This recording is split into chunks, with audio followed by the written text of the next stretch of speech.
Io saluterò.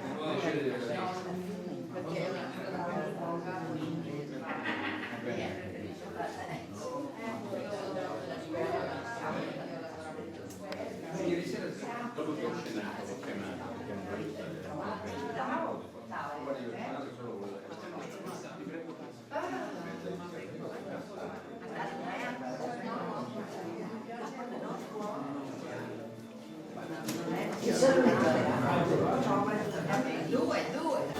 Allora, l'autrice di queste opere, che abbiamo qui a Palazzo Zenobio a Venezia, è Riccarda Pagnozzato.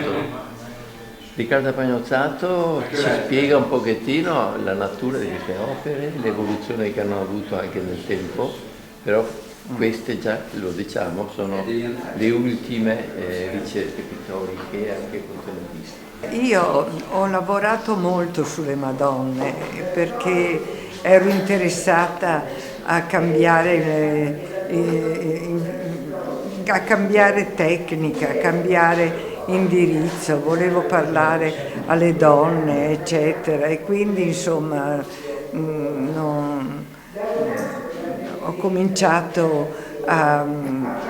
e tutto è nato dalle vestizioni di una Madonna che ho visto in una chiesa delle Puglie, ho assistito e ho capito che l'abito era un tramite straordinario di comunicazione e per cui sono partita da questo presupposto e ho cominciato a fare anche una ricerca sul territorio veneziano. E sono andata in archivio per tanti anni, naturalmente, per trovare qualche cosa di più di quello che avevo visto, insomma, documenti in maniera che certificassero l'esistenza, da quanto tempo erano oggetto di fede e quindi insomma è stata una ricerca molto difficile perché non sapevo da che parte iniziare, insomma, e ho cominciato dagli inventari ho trovato dei ricchissimi guardaroba delle Madonne che partono dal 400 in poi, quindi insomma. E sono nati 2 volumi a distanza di 10 anni uno dall'altro. Il primo,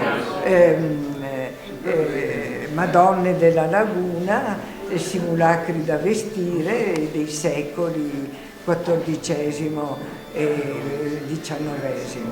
E il secondo volume, dopo 10 anni, nel 2003, che era Donne, Madonne e Dee, e con la collaborazione di 2 antropologi, i quali hanno trattato questo tema, insomma, così singolare, perché ma la mia soddisfazione è stata quella di aver scoperto a distanza di anni, dal 2003 in poi, che molte regioni italiane si sono impegnate anch'esse nella ricerca di queste stesse immagini e regolarmente mi informavano di quello che trovavano e delle pubblicazioni che uscivano, e ho una buona raccolta di pubblicazioni di Madonne da vestire nelle varie regioni italiane. Ecco, qui comunque naturalmente ci questo, dici qualche cosa guidandoci verso... Sì, naturalmente rappresentare in pittura l'immagine di una figura come Maria, che era una figura rappresentata in 1000 maniere, e quindi insomma era difficilissimo riuscire a rappresentarla in maniera diversa dalle opere d'arte, da un'infinità di opere che hanno avuto nella storia dell'arte un sacco di... sì, nell'arte, dappertutto, insomma, per cui Io l'ho rappresentata come un'ombra, come una figura mitologica, insomma, che quasi una dea, insomma, che era trasparente, perché i miti non hanno corpo, non hanno niente, hanno solo la fama di essere qualche cosa di diverso dagli umani, insomma. Ecco, e allora l'ho rappresentata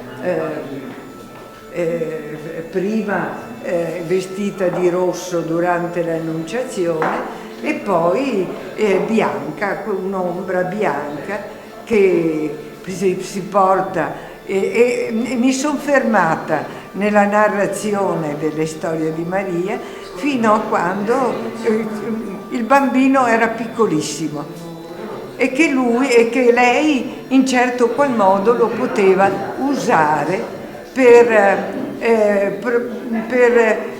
aiutare quelle che avevano bisogno, le indemoniate, le persone che avevano avuto un maleficio. E allora lei in certo qual modo riusciva ad essere protagonista.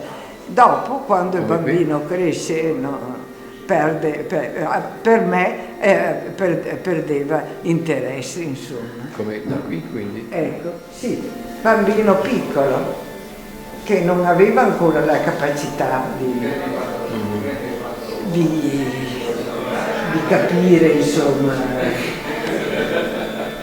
Quindi questo qua è l'ultimo ciclo sulla Madonna. E questo è l'ultimo ciclo, dall'Annunciazione alla Visitazione, l'incontro di queste due persone femminili, a Maria che allatta il suo bambino, e poi i 3 miracoli di Maria che io ho letto i Vangeli apocrifi, insomma. Le chiese dove ha effettuato a Venezia qui la ricerca, quali sono?